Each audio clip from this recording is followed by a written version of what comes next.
Bonjour à tous, bienvenue dans cette vidéo, bienvenue sur la chaîne. Donc les températures commencent à baisser, l'automne arrive, un peu de brouillard, donc on va en profiter ce matin. Je me suis placé près de l'eau et puis on va faire ensemble des photos dans ces conditions de brouillard. Allez, c'est parti. Donc je me trouve aujourd'hui en forêt de Rambouillet. Vous avez derrière moi un étang qui s'appelle l'étang de la Grenouillère, qui lui est vide. Il y a eu quelques travaux dans le coin il y a quelques temps, donc ils ont vidé les étangs. Celui-ci c'est pas rempli, mais juste derrière il y a l'étang du Moulinet, qui lui est en eau, donc il y a du brouillard dessus. Ici il y a un peu de brouillard aussi, et puis en fonction de ce que le soleil va se lever, je pense que là quand on va passer dans la forêt ça peut être intéressant aussi. Donc écoutez, c'est un peu le sujet du jour. On va se promener entre ces deux étangs, un peu dans la forêt, et puis on va attendre un peu que le soleil se lève pour regarder ce que ça peut donner.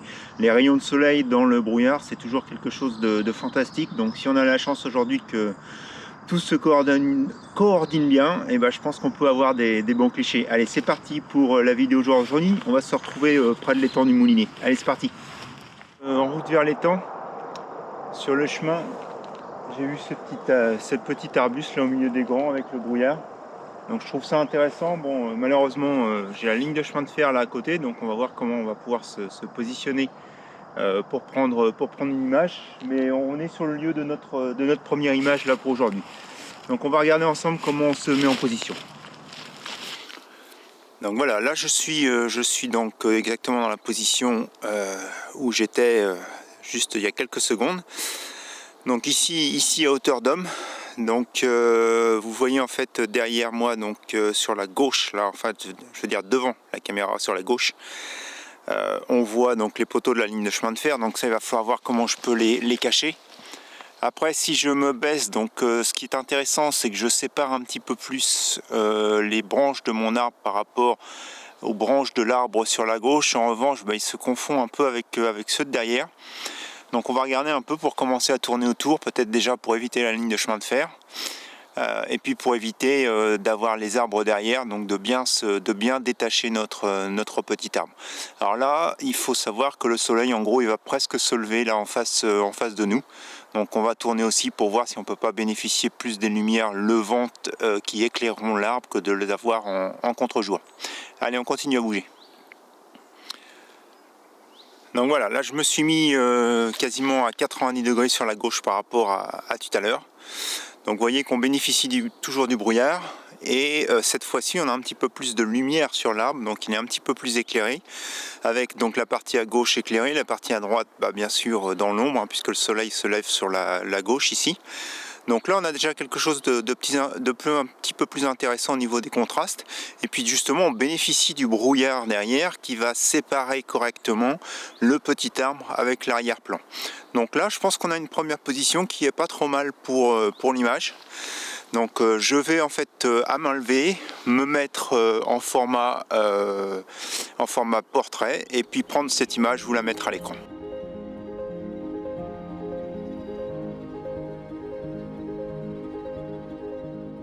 Donc là je suis quasiment en face de ma première position. Vous voyez ici quelque part là au milieu, voilà, tac, il y a mon pied, donc j'étais là tout à l'heure.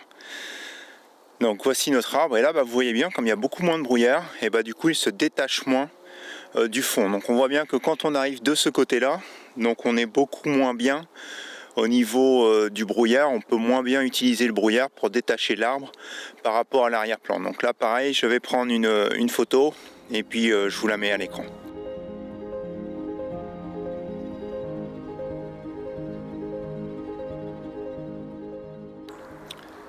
Me voici en position maintenant après un 3/4 de tour. Donc vous voyez, on a toujours un peu le brouillard. La séparation est quand même moins franche que quand j'étais finalement en face tout à l'heure sur la position. Donc ça peut être intéressant en fonction des lumières quand le soleil va se lever. Mais au niveau de la séparation, je trouve que c'est un peu moins bon. Donc je pense que la bonne position finalement pour mon image, elle était en face. Donc cette fois-ci, je vais prendre une photo d'ici, retourner en face, et puis donc on va travailler pour la composition finale pour ce petit arbre.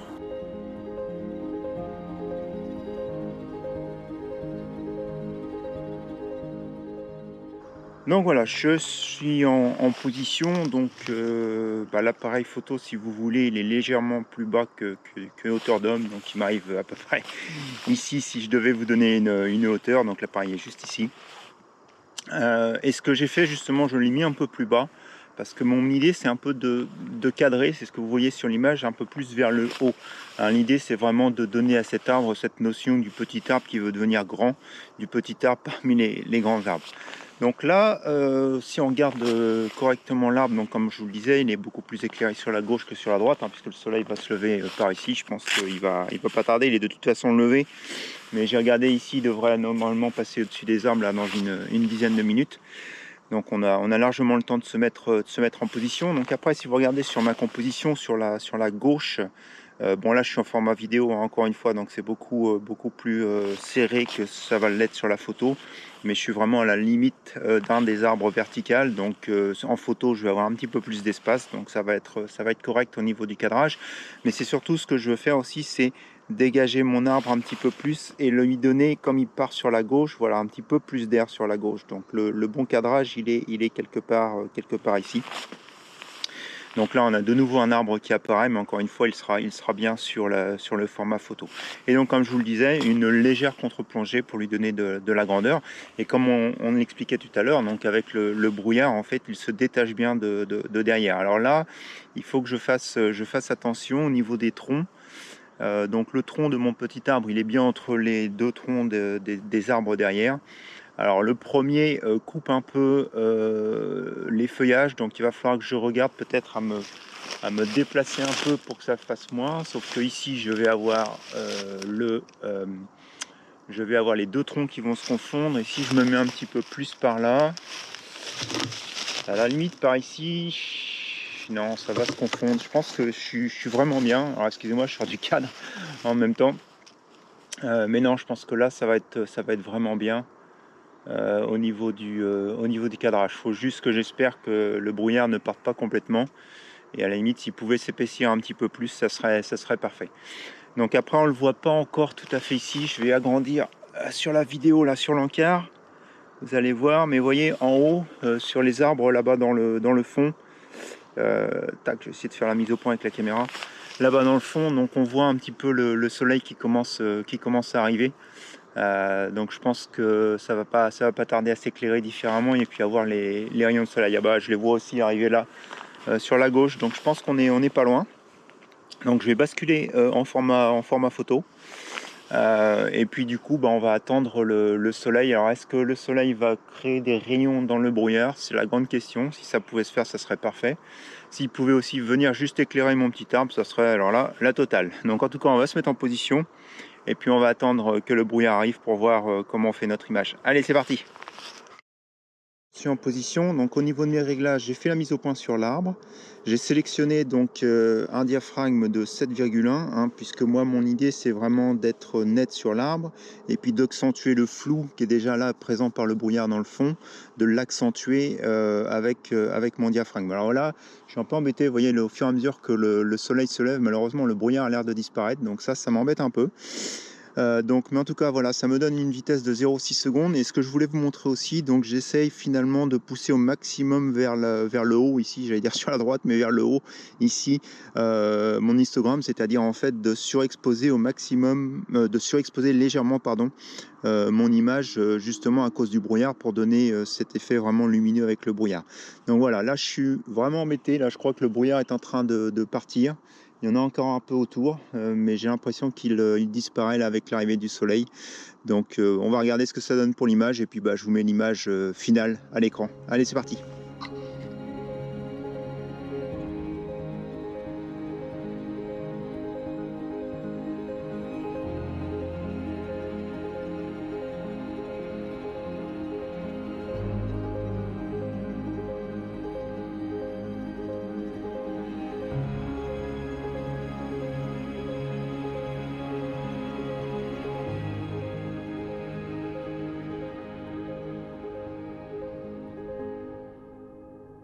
Bon voilà pour l'image, donc il s'est pas passé ce que j'espérais, mais c'est toujours bien de rêver. Bon là clairement le brouillard est en train de disparaître dans cet endroit là, donc on va se rapprocher de l'étang du Moulinier là, parce que j'espère qu'à l'étang le brouillard va être toujours présent. Et puis donc on va regarder sur les rives et puis entre les arbres, voir si on peut pas faire ces fameuses images avec les rayons de soleil. Allez, c'est parti, en avant vers l'étang.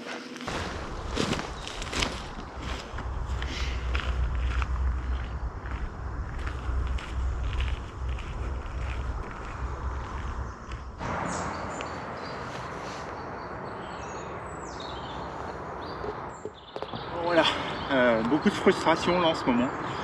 Je suis arrivé sur le deuxième étang et puis comme vous le voyez, hein, il y a un peu de brouillard, mais il n'y a pas le brouillard que j'espérais. Ceci dit, donc en face, il y a ce chêne qui était couché dans l'arbre depuis ce chêne qui était couché dans l'eau. Depuis en fait qu'ils ont fait les travaux, il était là, donc il a gardé ses branches malgré que il a bien souffert.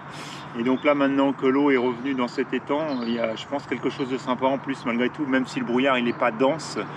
Ce petit brouillard qui vole, c'est intéressant. Donc là je vais tout de suite changer ma lentille. Je vais monter le 70-200 pour me rapprocher un peu plus de cet arbre. Et puis on va se mettre en place pour l'image. Allez, c'est parti. Pourquoi je suis mis le 70-200? Donc là je suis au 70 hein, sur la vidéo, donc ça correspond à la même chose que sur l'autre, le 24-70. Et quand je me suis mis en position, alors là je suis mal cadré, il faudrait que je retourne, mais ouais, j'ai eu un doute sur le fait déjà que je devais zoomer un petit peu plus.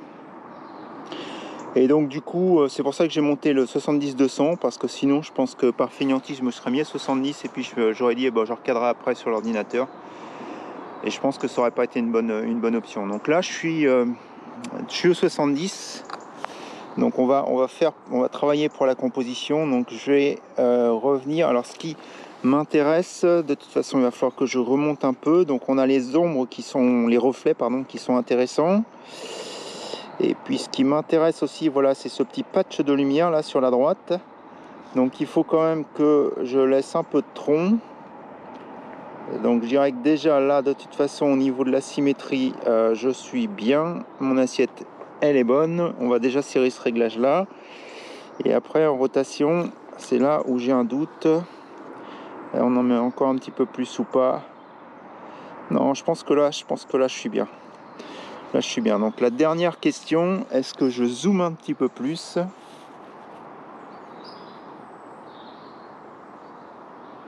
Probablement. Alors là je vais faire comme tout à l'heure, je vais rêver. Il y a des foulques qui se baladent, donc un foulque devant ça serait sympa. Mais voilà, on va pas faire la même erreur que tout à l'heure. Je vais déjà prendre ma photo là maintenant. Donc voilà, au niveau de mes réglages, donc je vais faire la mise au point sur cette ligne vraiment d'intersection. Donc là je suis bien. La mise au point elle est parfaite.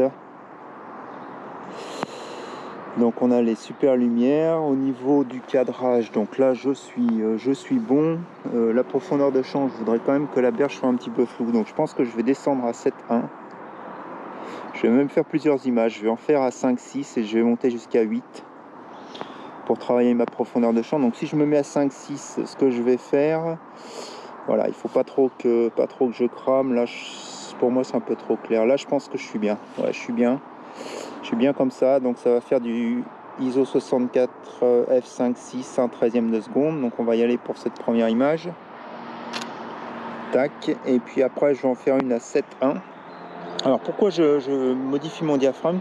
Ce que je voudrais c'est avoir vraiment le chêne net, mais ce que je veux pas c'est que le chêne là derrière soit trop net, parce que vous voyez il est déjà en intersection avec les branches, donc je voudrais pas qu'il capte un peu trop l'attention. Donc là du coup ça va me donner une vitesse du 1/8, 1/10. Je préfère avec le 1/10 parce que là je vois qu'il y a des hautes lumières qui commencent à arriver. Tac, et une petite dernière juste au cas où 1/8, bien qu'il y a, à f8, bien qu'il n'y ait pas beaucoup de différence, et du coup on va se mettre à 1/8 de seconde. Ok, voilà, c'est parti. J'ai les 3 images dans la boîte et maintenant il ne reste plus qu'à regarder à l'écran ce que ça donne.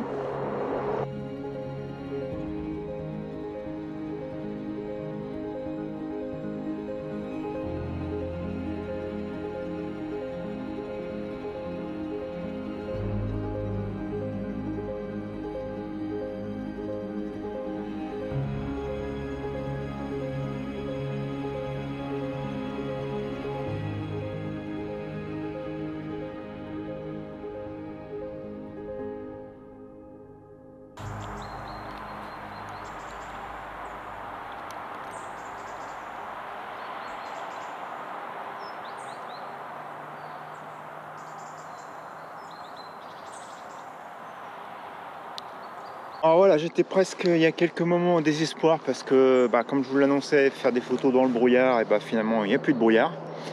Mais il y a plein de choses qui se passent intéressantes là, avec le lever du soleil et notamment encore une fois les reflets. Donc on revient sur un sujet qu'on avait déjà eu l'occasion de traiter. Mais en tout cas là il y a des choses intéressantes. Donc là j'ai toujours gardé le 70-200. Il y a ces herbes là-bas au milieu qui m'intéressent, je pense, à essayer de faire un gros plan. Mais il y a aussi cette réflexion du soleil dans les arbres et donc dans la mer. Donc du coup je vais commencer par celle-ci parce que je pense que c'est celle qui va bouger très rapidement vu que le soleil est en train de bien se lever. Et puis après on va aller sur les herbes. Donc je vais regarder si au 70-200 je peux faire cette image de réflexion, mais à mon avis ça va être compliqué. Ça va être compliqué. On va regarder ça tout de suite. Là je suis au 70, ouais, c'est carrément pas possible. Donc je me demande même s'il va pas falloir que je mette le 24 mm. Donc du coup, le 16-30 mm. Donc du coup je change de lentille et puis on se retrouve. Donc voilà, j'ai remis le 24-70 et là je suis au 24 et comme vous allez pouvoir le voir sur la vidéo, c'est beaucoup mieux. Voilà, 24-70, on voit super bien la réflexion. On a même de trop haut, donc au 24 mm. Donc du coup, je vais recentrer un peu tout ça. Alors, comme vous l'avez vu, depuis qu'on commence à tourner la vidéo, je parle de ce que je voudrais. Et je me plains, donc je vais continuer à me plaindre. On a une superbe réflexion bleue dans la mare. Par contre, dans le ciel, c'est un peu fadasse. Donc il va falloir que je vois de toute façon à régler mon diaphragme aussi et de faire mes réglages pour pas avoir trop de surexposition. Mais en tout cas comme ça me plaît. Alors je suis même en train de me demander, finalement j'étais passé en je suis en portrait et avec les herbes sur le côté, je pense que un paysage pourrait être sympa. Ah ouais, mais alors là je suis un peu limité sur ma réflexion. Sur ma réflexion.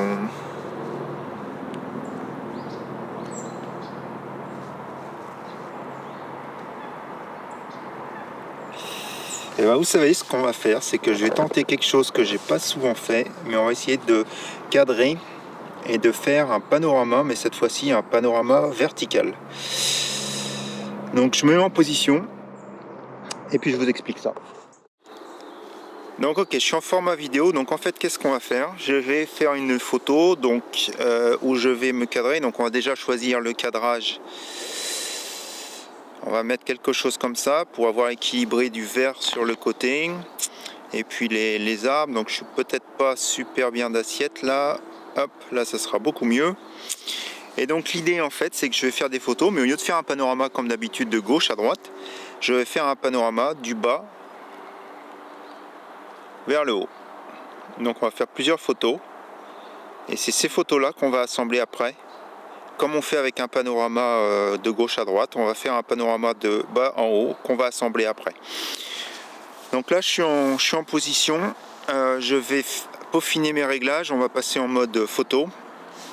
Et puis donc on va regarder ce que ça donne au niveau des réglages. Donc voilà, j'ai serré mon pied pour pas bouger en rotation. Je vais donc en photo me mettre à toujours ISO 64. Diaphragme, là par contre je vais essayer de chercher une profondeur de champ un peu meilleure, donc du F11. Alors j'ai un peu de riglette sur l'eau, donc très clairement ça va peut-être être un problème, un tiers de seconde, non, ça peut le faire. Donc je vais faire une mise au point finalement sur la partie médiane dans l'eau. Tac, donc là j'ai la première image, donc on va y aller. On va faire cette première image, tac, et donc après, en essayant de ne pas trop bouger de gauche à droite, je vais monter, prendre ma deuxième photo. Et ma troisième photo. Et là, donc comme vous pouvez vous en douter, là je suis maintenant surexposé quand je suis sur la partie haute. Donc je vais refaire le même panorama. Cette fois-ci, je vais le faire de bas en haut, c'est pas un problème. Mais je vais faire du bracketing, c'est-à-dire qu'en fait, je vais me me mettre maintenant sur une exposition pour le haut. Donc pour le haut, voilà, légèrement sous ex. Donc je suis au 1/10 de seconde. Tac. Ouais, même au 1/10 de seconde, j'ai encore quelques surexpositions. Mais 1/10, allez, c'est bien. 1/10 f11 ISO 64, donc on refait la même chose. J'ai pas changé ma mise au point, mais cette fois-ci, on va faire cette photo dans ces conditions-là. Tac, donc j'en fais 3. Voilà. Donc maintenant, j'ai mes 3 photos pour faire un panorama et j'ai mes 3 autres photos pour faire du bracketing si besoin était. Donc écoutez, c'est bon pour les images. Donc on va regarder ça à l'ordinateur et puis moi pendant ce temps-là, je change ma lentille pour prendre les herbes au milieu. Allez, c'est parti!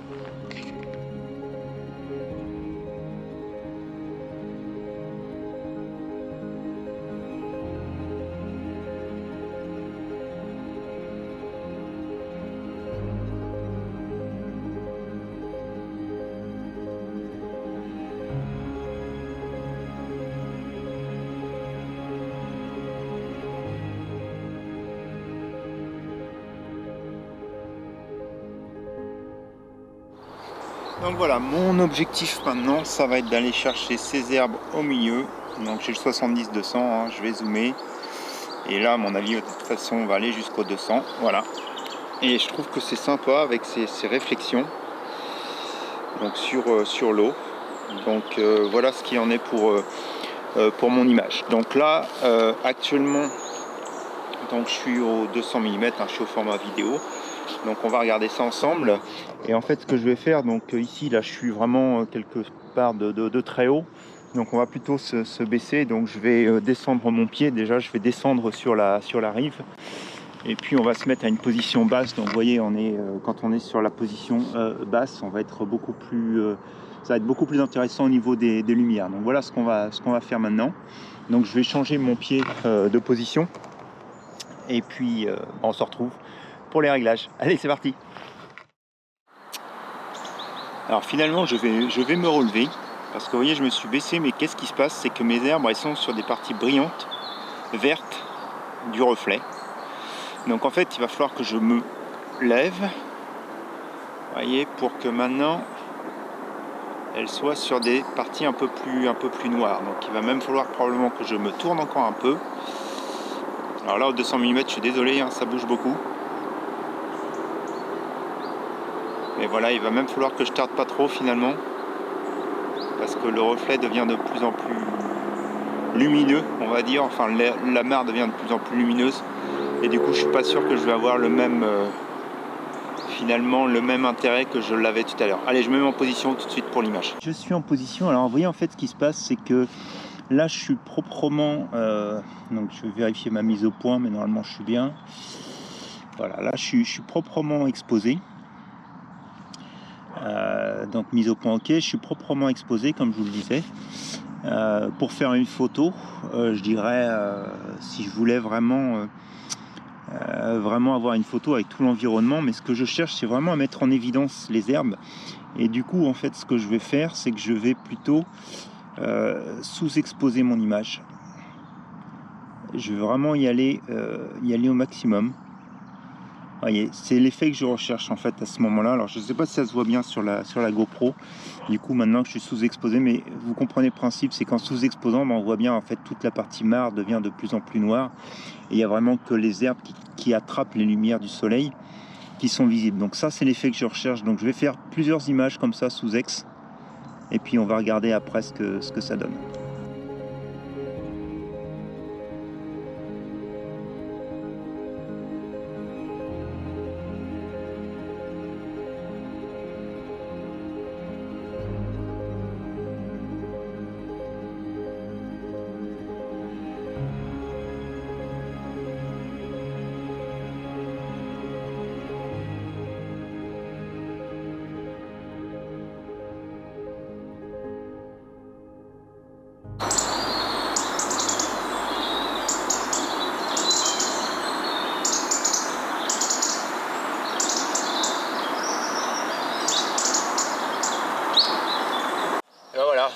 C'est fini pour pour cette sortie d'aujourd'hui. Donc vous voyez, je vous disais en introduction qu'on allait faire des photos dans le brouillard, c'est complètement raté. On n'a pas eu le brouillard espéré. Ceci dit, la brume sur la mare ici à la fin, j'ai trouvé ça super génial. Et je pense que s'il y a vraiment une leçon à retenir de cette vidéo, j'essaye toujours d'aborder certains sujets dans mes vidéos, mais je pense que celui d'aujourd'hui, c'est vraiment de pas se prendre la tête, quoi. Quelque part, c'est ça, hein. Tout à l'heure, j'étais tellement parti sur mes idées de faire des photos dans le brouillard. Alors pourquoi? Parce que toute cette semaine, j'ai été en déplacement. Et puis, si vous avez vu, même sur Instagram, j'ai posté une petite story. L'autre jour, j'étais dans le train et il y avait du brouillard avec le soleil qui se levait. C'était juste magnifique. Et je pestais de ne pas pouvoir être dehors pour prendre de la photo.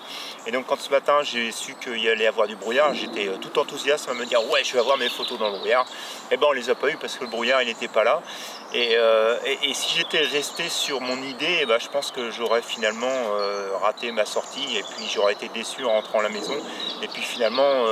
voilà, regarder autour de soi et puis abandonner ses idées premières et puis profiter de ce qu'on a en face de soi. Je pense que c'est ça qui est super important en photo, puis ce qui est super important n'importe quand dans la vie pour profiter des moments présents.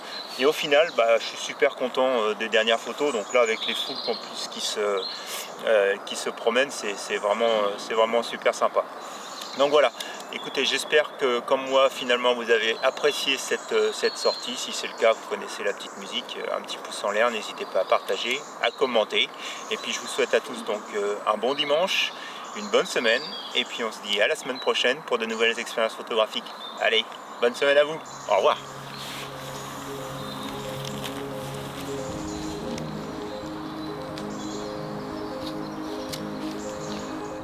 Et ben voilà, finalement elle n'était pas si loin que ça, la photo avec les rayons de lumière dans le brouillard. C'est là, c'est bon.